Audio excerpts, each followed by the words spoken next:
Hi friends, అందరూ ఎలా ఉన్నారు? వెల్కమ్ బ్యాక్ సుమా టీవీ కిచెన్. ఈరోజైతే మనం కారబూందీ చేసుకోబోతున్నాము. అండ్ నేనైతే ఇప్పుడు హోమ్ మేడ్ ఫుడ్స్ అయితే రెడీ చేస్తున్నాను. ఎందుకంటే నేను ఇప్పుడు షాప్స్కి అండ్ హోమ్ మేడ్గా ప్రతి ఇంటికి కూడా ఇస్తున్నాను. సో ఇలా ఇంట్లో అయితే ఈరోజు నేను కారబూందీ చేస్తున్నాను. చాలా ఐటమ్స్ చేశాను. ఇప్పుడు వచ్చేసి కారబూందీ. అండ్ ఫస్ట్ వేసాను కదా, మంచిగా ఫ్రై అయిన తర్వాత ఈ బూందీ అనేది తీసుకోవాలి పక్కకి.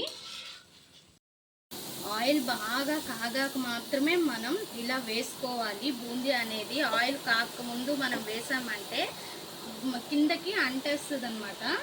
అండ్ మనం కలుపుకునే దాని మీద వేసుకునే దాని మీదే ఉంటుంది. అండ్ గరిట పైకి కూడా ఎత్తకూడదు, చూసారుగా ఇలానే ఉండాలి.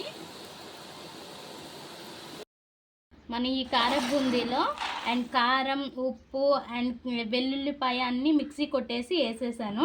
అండ్ కరివేపాకు కూడా అన్నీ కూడా వేసేటప్పుడు తీద్దాం అనుకున్నాను, మర్చిపోయాను గాబర్లో, సారీ. అండ్ ఇంకా ఇందులోనే మనం పల్లీలు కూడా వేసుకోవాలి. నేనైతే పల్లీలు ప్యాకింగ్ చేసుకుంటాను కాబట్టి ప్యాకింగ్ అని పక్కకు పెట్టి ఉంచుకున్నాను ఫ్రై చేసేసి.